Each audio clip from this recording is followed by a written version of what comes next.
o Lula não sendo candidato, Haddad, na sua opinião, é o poste escolhido por eles? Eu acho mais provável, Timóteo, porque já tem um recall, é conhecido nacionalmente, tem a simpatia da Faria Lima, setores da Faria Lima gostam muito do Haddad, botam dinheiro na campanha. E tem um outro fator, que aí é o fator José Dirceu, que está operando como nunca antes, como nunca antes não, como operava no auge. O Zé está pensando no petismo, o Lula está pensando no próprio legado e o Zé está pensando no PT. Existe um segundo nome, existia, porque agora ele já não foi pro PT, como estava previsto para acontecer, deixou para depois da eleição. O segundo nome se chamaria Guilherme Boulos. Era o plano B, era o backup para Fernando Haddad. Só que o Boulos é jovem demais, não tem o recall e precisa ainda passar pelo rebranding de tipo, não sou mais o cara que tá com fogo em pneu em praça pública para protestar. Não sou o cara que invade imóveis para protestar. Esse rebranding do Boulos está sendo feito na Secretaria-Geral da Presidência da República. O cara aparece como ministro, dá entrevistas como ministro, se mostra mais palatável, uma demora.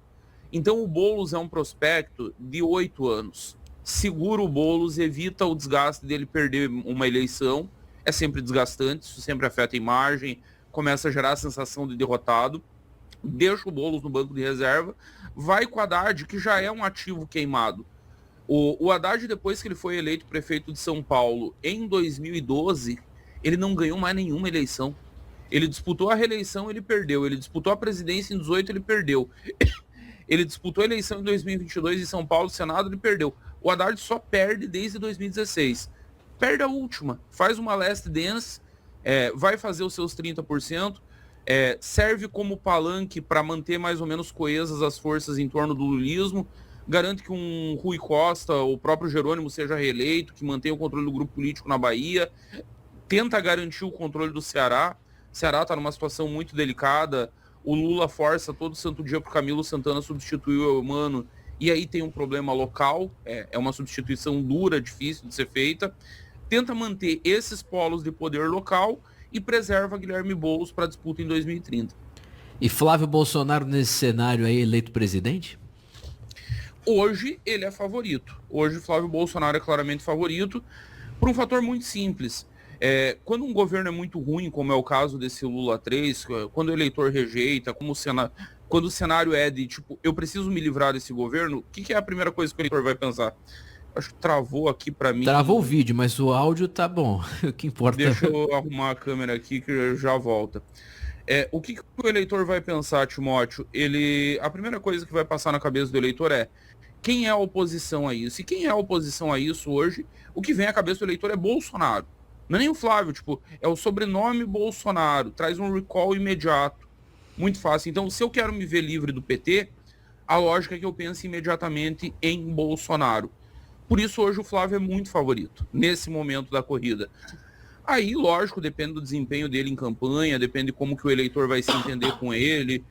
A gente tem visto aí nas últimas semanas, meses, uma guerra interna no bolsonarismo. E quem acompanha a política só por rede social pode achar que a campanha está em crise. Eu já vi esse filme antes, tá? Eu vi isso na eleição do Bolsonaro em 18, eu vi isso na reeleição do Bolsonaro em 22. Isso não chega ao eleitor comum. O eleitor normal, mediano, que está preocupado com o custo de vida no mercado, que está preocupado com o preço do pão, com o preço da gasolina na bomba, esse eleitor, ele nem tem noção de que está rolando toda essa treta interna dentro do bolsonarismo e não dá bola para isso. Se o Flávio conseguir empurrar com a barriga, como o pai dele fazia com maestria, deixa como tá para ver como fica, mantém o favoritismo até lá. Tem algumas coisas no Flávio que podem ser sinais amarelos, muito longe ainda de ser vermelhos. Tá faltando conteúdo na campanha do Flávio, isso para mim é notório. É muito engraçado que o Renan fala uma coisa de manhã, de tarde o Flávio tá repetindo. É verdade. E quando você tá dependente do teu adversário para ter conteúdo, você tem um problema, porque esse conteúdo não é teu. Você não sabe exatamente o que você tá falando. Eu tava vendo hoje de manhã um vídeo do Flávio em campanha, e, cara, um Ctrl-C, Ctrl-V na campanha do Renan. Ontem, no Inteligência Limitada, foi muito isso. Quem lembra do Flávio disputando a prefeitura do Rio vai lembrar da cena icônica dele passando mal e desmaiando. Será que esse cara aguenta a pressão numa eleição presidencial até o dia 4 de outubro? São perguntas que os próximos meses vão responder.